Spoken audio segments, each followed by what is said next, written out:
Are you looking for your basic emotional needs to be met by something or somebody else?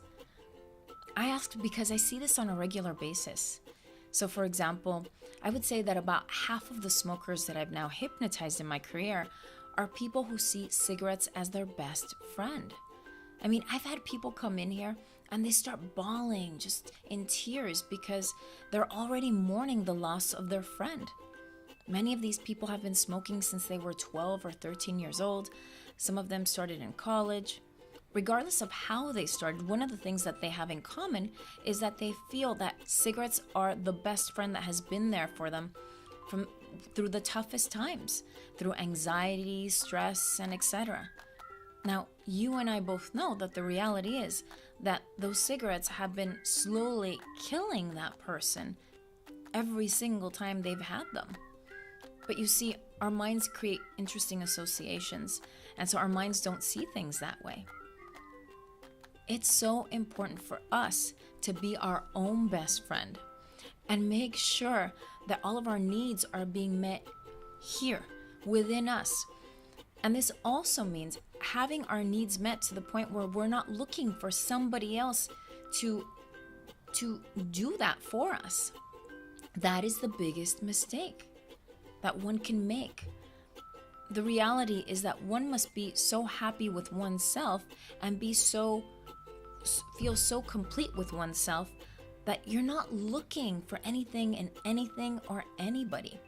So for example, if you are somebody who is having issues with addiction, let's say whether it's sugar, alcohol, drugs, cigarettes, or somebody who's maybe in a codependent relationship, that's actually very telling of where you are at emotionally.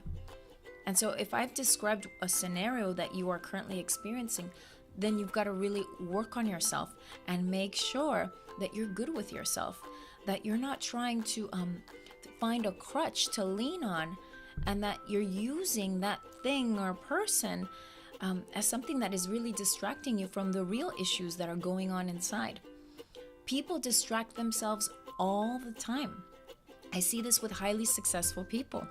The person might be highly successful, they might be very wealthy, but honestly, if the person does not have, so to speak, themselves, if they don't have a positive and healthy relationship with themselves to the point where they are their own best friend, then honestly, in my eyes, the person has nothing.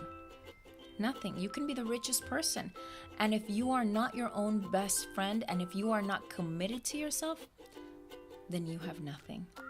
And so, my friends, I bring this to your attention so that you can really look within and see what your own status for yourself is, and whether you can count on yourself to the point where, regardless of anything external, that you feel good about yourself and that you know that you're there for yourself.